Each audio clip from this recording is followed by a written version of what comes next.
Halo semuanya, perkenalkan saya Enutri Febriani dari kelas 2024C. Di video kali ini saya akan mereview sebuah paper ilmiah yang menurut saya sangat berguna, terutama untuk kita yang belajar tentang keamanan sistem informasi dan manajemen risiko. Papernya berjudul Risk Assessment dan Risk Management Review of Recent Advance of Their Foundation, ditulis oleh Terje Avens, seorang profesor dari University of Stavanger di Norwegia. Paper ini dipublikasikan di jurnal European Journal of Operational Research pada tahun 2016. Sebelum kita mulai, saya ingin memberitahu Anda bahwa paper ini bukan paper penelitian biasa yang punya hipotesis dan data eksperimen. Ini adalah review paper, artinya Avens mengumpulkan dan mengevaluasi perkembangan-perkembangan terbaru dalam bidang penilaian dan pengelolaan risiko selama sekitar 10-15 tahun ke belakang. Oke, langsung saja kita bahas. Pertama-tama, sedikit konteks tentang sejarah. Avens menjelaskan di bagian pendahuluan bahwa konsep risiko itu sudah ada lebih dari 2400 tahun yang lalu. Bahkan, orang-orang Athena kuno sudah punya kapasitas untuk menilai risiko sebelum mengambil keputusan penting. Tapi risk assessment dan risk management sebagai disiplin ilmu yang terstruktur dengan jurnal, konferensi, metode yang disepakati, itu baru berusia sekitar 30-40 tahun. Baru di era 1970-an dan 1080-an, kita melihat munculnya fondasi ilmiah yang serius di bidang ini. Dan walaupun umurnya masih muda, bidang ini sudah berkembang sangat pesat. Kalau kita lihat di Society for Risk Analysis, organisasi ilmiah terkemuka di bidang ini, mereka sekarang punya grup-grup spesialis yang mencakup berbagai area, dari penilaian risiko ekologis, material, nano, rekayasa dan infrastruktur, kesehatan keselamatan, keamanan dan pertahanan, dan masih banyak lagi. Nah, Avens menulis paper ini dengan dua tujuan utama. Pertama, merangkum dan mengevaluasi kemajuan-kemajuan tertentu di bidang ini dengan fokus khusus pada ide-ide fundamental dan fondasi konseptualnya, bukan sekedar metode teknisnya. Yang kedua, mengidentifikasi tren yang muncul dan tantangan yang masih perlu dijawab oleh penelitian ke depan. Ada satu konsep yang jadi benang merah di seluruh paper ini, dan saya merasa konsep itu sangat menarik. Integrative thinking atau berpikir integratif. Avens mengambil konsep ini dari Roger Martin yang terbit pada tahun 2009. Artinya adalah kemampuan untuk menghadapi ketegangan antara ide-ide yang berlawanan, dan alih-alih memilih satu dan membuang yang lain, kita justru menggunakan ketegangan itu untuk menghasilkan pemahaman baru yang lebih tinggi, yaitu mengandung unsur-unsur dari kedua ide tapi melampaui keduanya. Selanjutnya, Avens membahas hubungan antara bidang risiko dengan ilmu pengetahuan secara umum, dan dia mulai dengan membedakan dua level aktivitas bidang ini. Level pertama adalah penggunaan risk assessment dan risk management untuk menganalisis dan mengelola risiko dari aktivitas yang spesifik. Contohnya, menilai keselamatan dari operasi platform minyak lepas pantai atau menganalisis risiko dari sebuah portofolio investasi di pasar keuangan. Kemudian level kedua adalah penelitian risiko yang sifatnya generik, mengembangkan konsep, teori, kerangka kerja, prinsip, metode, dan model yang bisa berlaku untuk semua jenis aplikasi, tidak terbatas pada satu industri atau satu jenis risiko saja. Yang jadi fokus paper Avens ini adalah level kedua. Mengapa? Karena perkembangan di level ini punya potensi dampak yang jauh lebih luas. Kalau kita berhasil memperbaiki cara kita mendefinisikan risiko secara konseptual, misalnya itu akan mempengaruhi cara risiko dianalisis dan dikelola di semua sektor. Kemudian Avens masuk ke pertanyaan yang cukup mendasar. Apakah analisis itu ilmiah? Ini penting karena tanpa standar ilmiah yang jelas, sulit untuk mengevaluasi kualitas sebuah analisis risiko. Hansos dan Avens pada tahun 2014 memberikan argumen yang menarik. Mereka bilang, sains bukan berarti harus selalu memberikan estimasi yang sempurna dan akurat. Sains adalah tentang menghasilkan pernyataan yang paling bisa dipertanggungjawabkan secara epistemik atau secara pengetahuan berdasarkan bukti yang tersedia pada saat itu. Dengan definisi ini, Risk assessment yang dilakukan dengan baik memang bisa dan seharusnya dianggap sebagai aktivitas ilmiah. Dan dari sini muncul pergeseran perspektif yang sangat penting, yang akan terus kita lihat dampaknya di sepanjang paper. Risk assessment seharusnya tidak dipandang sebagai mesin untuk memprediksi resiko secara akurat, tapi sebagai alat untuk menggambarkan pengetahuan kita dan ketidakpastian kita tentang resiko. Masih di bagian yang membahas sains dan pengambilan keputusan, paper ini menyertakan sebuah flowchart yang menunjukkan model untuk menghubungkan berbagai tahap dalam pengambilan keputusan berbasis resiko. Nah, ada 4 kotak yang tersusun dari kiri ke kanan dihubungkan dengan panah. Dan ada juga label yang menunjukkan bahwa 3 kotak pertama berada di ranah yang berbasis fakta, sementara semakin ke kanan kita bergerak, semakin ranah tersebut ke berbasis nilai. Di bawah kotak-kotak tersebut ada 2 pelaku utama, yaitu para ahli dan mengambil keputusan. Nah, mari kita bahas tiap kotak satu persatu. Yang pertama, evidence atau bukti. Ini titik awal dari seluruh proses. Data dan informasi dikumpulkan melalui pengujian, pengamatan, dan analisis tentang fenomena yang sedang diperiksa. Bisa berupa hasil pengujian teknis sebuah sistem, data historis tentang kejadian-kejadian sebelumnya, hasil eksperimen, atau survei lapangan. Yang penting di tahap ini, semuanya harus murni berbasis fakta, bebas dari penilaian nilai. Kita harus mengumpulkan apa yang ada, belum menafsirkan atau menghakimi. Kotak yang kedua, knowledge base atau basis pengetahuan. Bukti-bukti yang sudah terkumpul tadi kemudian diintegrasi ke dalam apa yang disebut knowledge base atau basis pengetahuan. Ini adalah kumpulan semua fakta dan keyakinan yang sudah diterima oleh komunitas ilmiah. Yang lebih lanjut, bisa dibayangkan ini sebuah gudang pengetahuan yang sudah tervalidasi. Tahap ini masih seharusnya bebas dari nilai-nilai non-ilmiah. Tapi Avens mencatat bahwa bahkan interpretasi bukti tidak bisa sepenuhnya bebas nilai, karena selalu ada pengetahuan latar belakang yang mempengaruhi cara kita membaca data.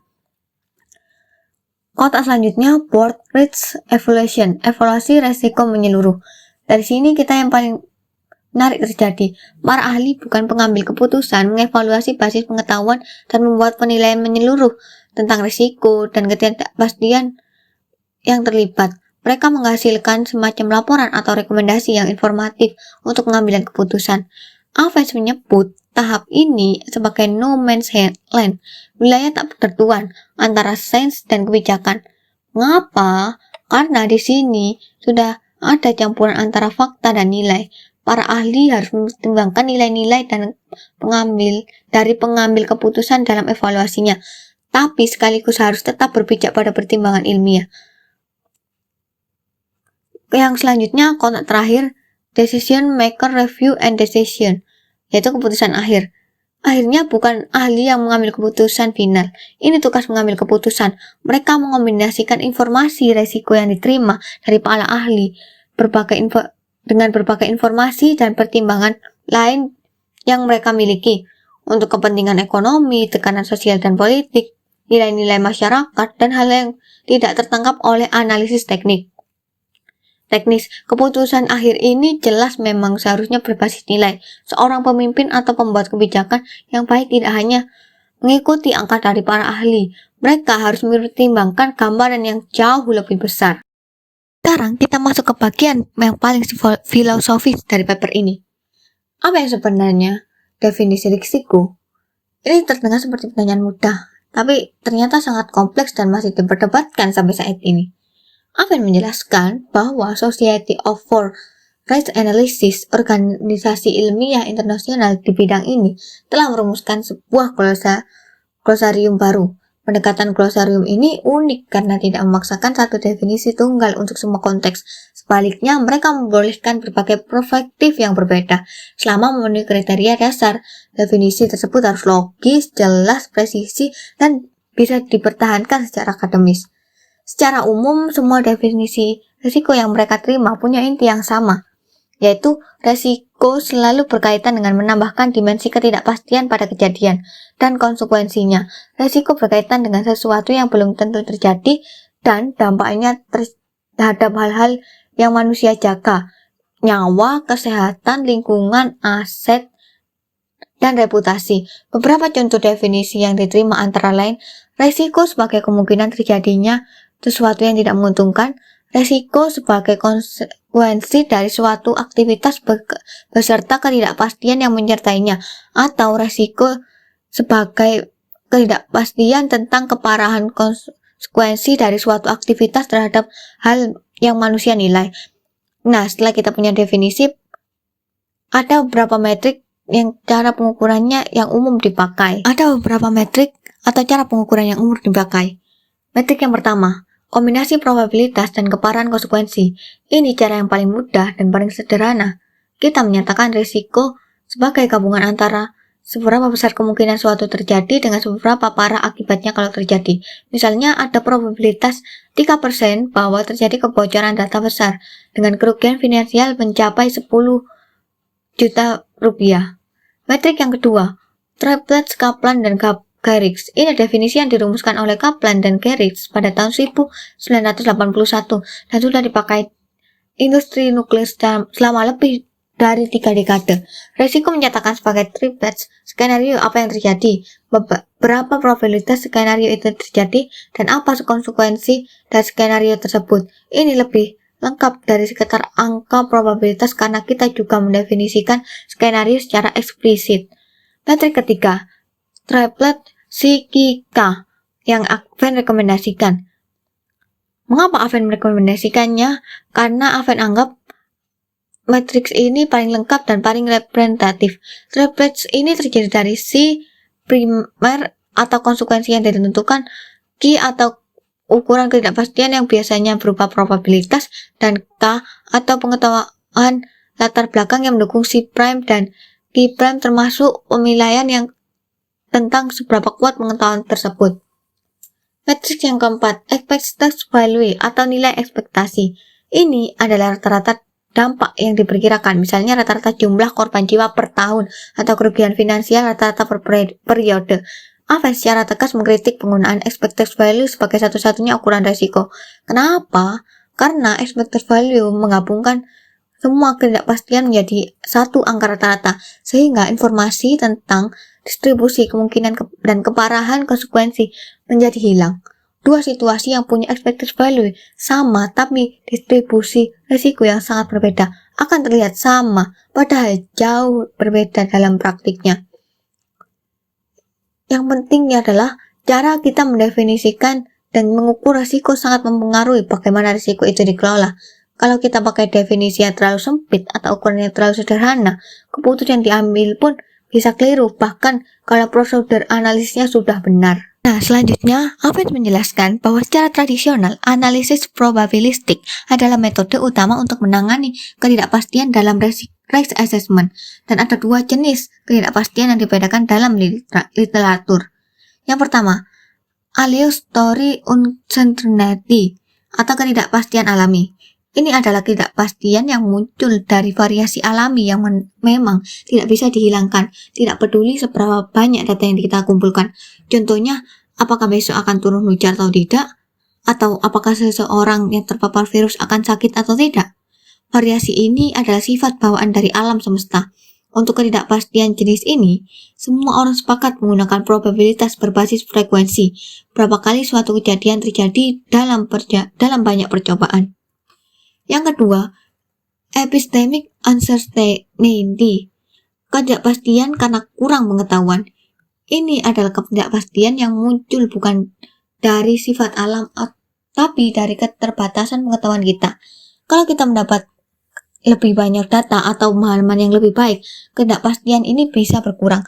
Contohnya, kita tidak tahu seberapa kuat sebuah material baru karena belum banyak diuji, atau kita tidak tahu apakah suatu zat kimia berbahaya bagi manusia karena risetnya masih terbatas. Untuk epistemik ini, perdebatannya paling seru. Ada yang bilang kita harus tetap pakai probabilitas subjektif model Bayesian.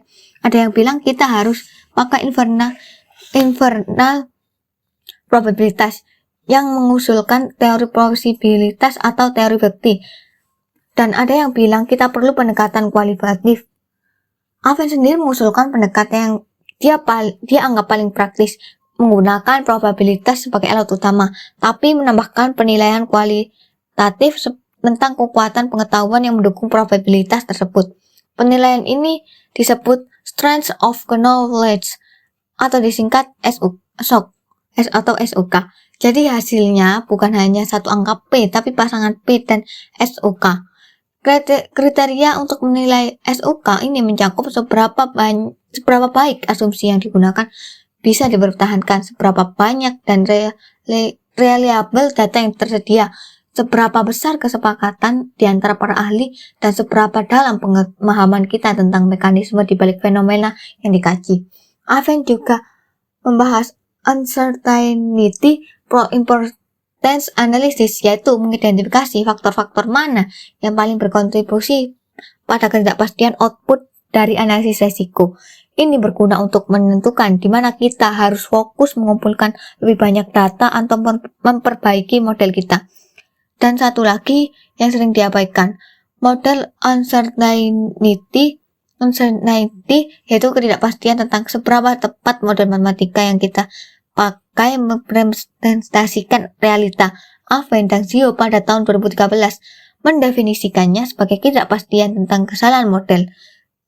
Keselisih antara apa yang model prediksi dan apa yang sebenarnya terjadi. Ini sering terjadi sumber kesalahan yang besar dalam analisis resiko praktis. Nah, sekarang kita masuk ke dalam konsep yang paling penting, yaitu bagaimana seharusnya kita mengelola resiko setelah kita menilainya.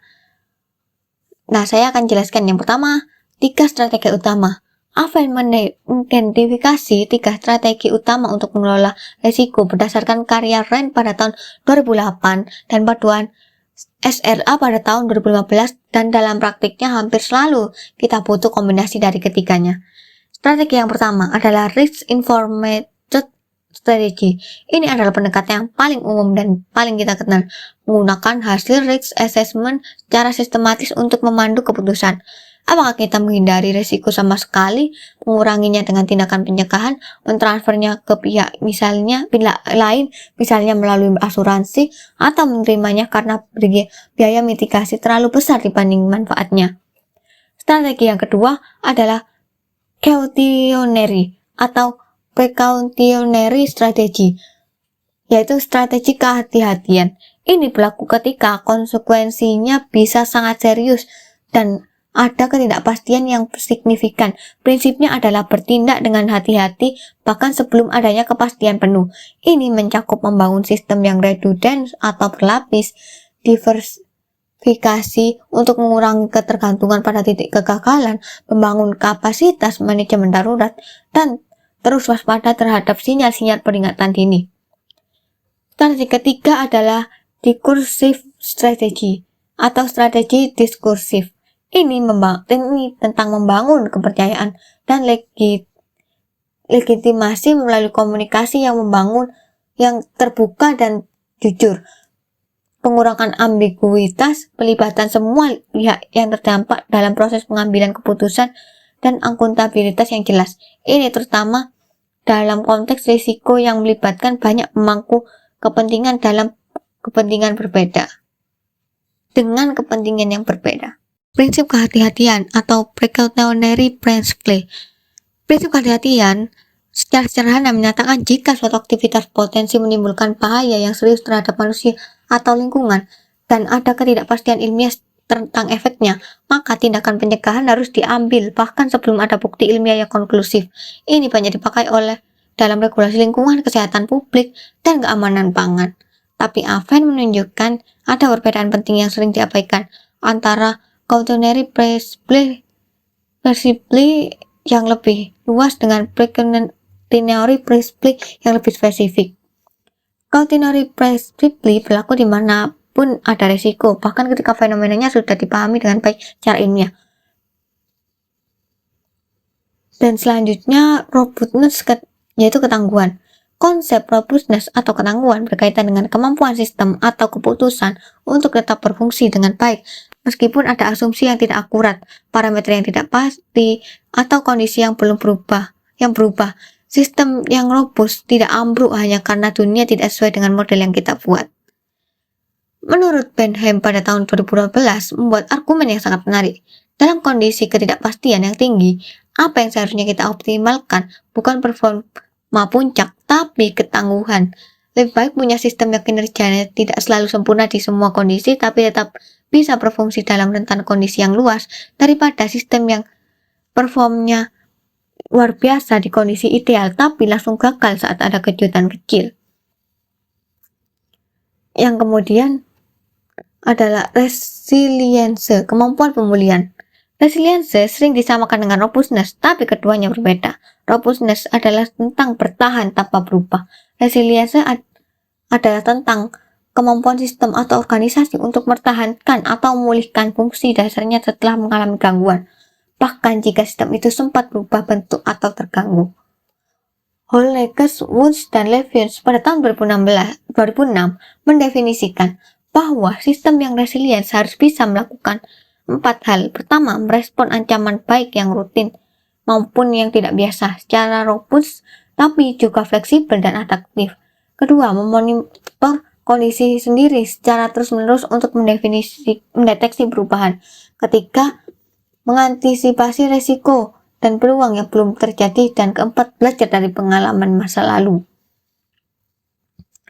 Yang selanjutnya, deep uncertainty, ketidakpastian yang sangat mendalam. Ini adalah situasi yang paling menantang ketika model statistik biasa tidak bisa diterapkan karena kita tidak punya data yang relevan atau tidak bisa membangun model yang memadai. Contoh nyatanya adalah menghadapi dampak jangka panjang perubahan iklim, resiko teknologi yang benar-benar baru seperti AI generasi terbaru, atau pandemi penyakit yang belum pernah ada sebelumnya. Cox pada tahun 2012 melakukan review tentang berbagai alat atau pendekatan untuk menghadapi deep uncertainty ini. Dia mengidentifikasi 10 alat yang berguna, mulai dari subjective uncertainty theory, multi-patch theory, dan robust control, robust optimization, Bayes model average, sampai reinforcement learning adaptive. Dan selanjutnya, black swans. Siapa yang tidak kenal istilah black swans? Metafora ini dipopulerkan oleh Nassim Nicholas Taleb pada bukunya yang terbit pada tahun 2007. Metafora ini merujuk pada kejadian yang punya tiga ciri sekaligus. Pertama, sangat jarang dan tidak terduga berdasarkan pengalaman sebelumnya. Kedua, berdampak sangat besar ketika terjadi. Dan ketiga, setelah terjadi kita baru bisa menjelaskan dan merasionalisasikannya seolah-olah seharusnya bisa diprediksi dari awal. Taleb membedakan antara apa yang terjadi di mediotrikan dunia di mana ketika kejadian mengikuti distribusi statistik yang normal dan bisa diprediksi, dengan ekstremian dunia di mana kejadian ekstrim yang sangat jarang terjadi berdampak sangat besar mendominasi. Dan Aven setuju bahwa kita perlu memberi lebih banyak perhatian ekstremian. Untuk menghadapi kemungkinan black swans, Aven merekomendasikan: pertama, kembangkan risk assessment yang lebih canggih, yang bisa menangkap dimensi pengetahuan, bukan hanya dimensi probabilitas. Kedua, menerapkan pendekatan yang adaptif dan resilience, bahkan anti-fragile, sehingga sistem kita bisa tetap berfungsi atau bahkan belajar dari kejadian yang tidak terduga. Risk kriteria dan prinsip ALAP. Avens mengangkat kritik yang sangat penting. Jika perusahaan atau operator sendiri yang menetapkan kriteria penerimaan resiko mereka sendiri, ada konflik kepentingan yang nyata. Kepentingan operator untuk memaksimalkan keuntungan bisa bertentangan dengan kepentingan masyarakat luas untuk mendapatkan perlindungan yang memadai. Abrahamson dan Aven pada tahun 2012 berargumen bahwa risk assessment kriteria seharusnya ditetapkan oleh otoritas atau regulator, bukan oleh industri sendiri.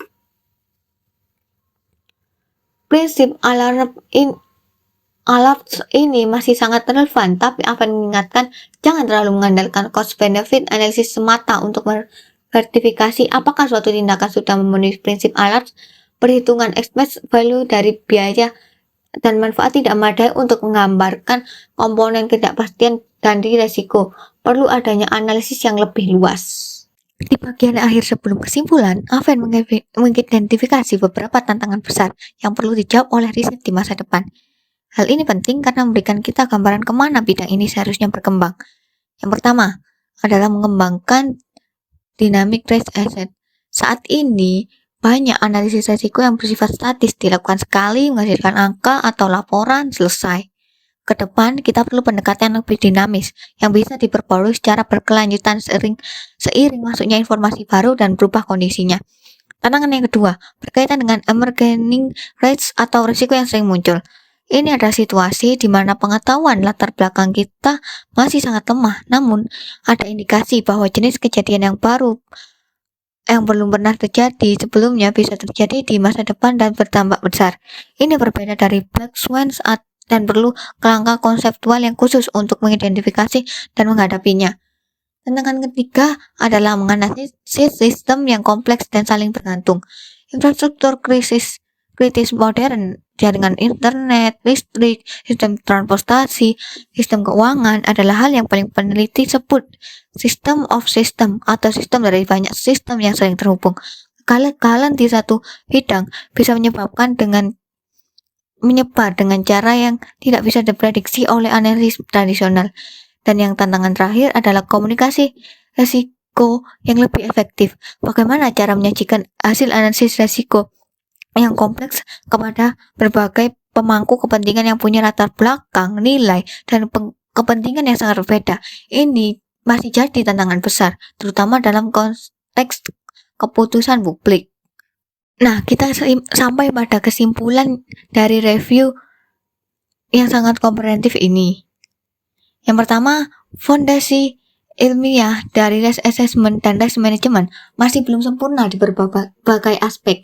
Ada perspektif dan praktis yang sudah umum dipakai tapi bisa menyesatkan mengambil keputusan. Contoh paling nyata adalah pengguna express value atau probabilitas saja sebagai satu-satunya ukuran risiko tanpa mempertimbangkan kekuatan pengetahuan yang mendasarinya. Ini masalah yang sangat serius karena pengambil keputusan bisa merasa lebih yakin dari yang seharusnya. Kesimpulan yang kedua, dalam beberapa tahun terakhir sudah ada banyak upaya peneliti yang integratif dan berhasil memperluas cara kita memahami dan mengelola risiko. Kemajuan-kemajuan ini mencakup terminologi dan konsep yang lebih jelas, penekanan pada gambaran pengetahuan dan ketidakpastian alih-alih hanya memprediksi. Cara yang lebih baik untuk menggabungkan robustness dan resilience dalam manajemen risiko dan pengakuan bahwa managerial review dan judgment selalu diperlukan di luar analisis formal. Kesimpulan terakhir, ada tanda-tanda yang menggembirakan bahwa semakin banyak peneliti yang tertarik kembali pada isu-isu fundamental di bidang ini. Ini sangat diperlukan untuk menghadapi tantangan-tantangan baru, terutama risiko yang melibatkan ketidakpastian besar, sistem yang semakin kompleks, dan keputusan yang berdampak jangka panjang. Untuk memperkaya pemahaman kita, saya ingin menambahkan beberapa referensi pendukung yang sangat relevan dengan topik-topik yang dibahas Aven. Yang pertama, referensinya berasal dari Holnages 2014. Eric Holnages pada tahun 2014 dalam bukunya yang berjudul Safety 1 and Safety 2, The Past and the Future of Safety Management, diterbitkan Ascad. Buku ini memperkenalkan konsep Safety 2 yang sangat relevan dengan resiliency engineering yang dibahas Avens.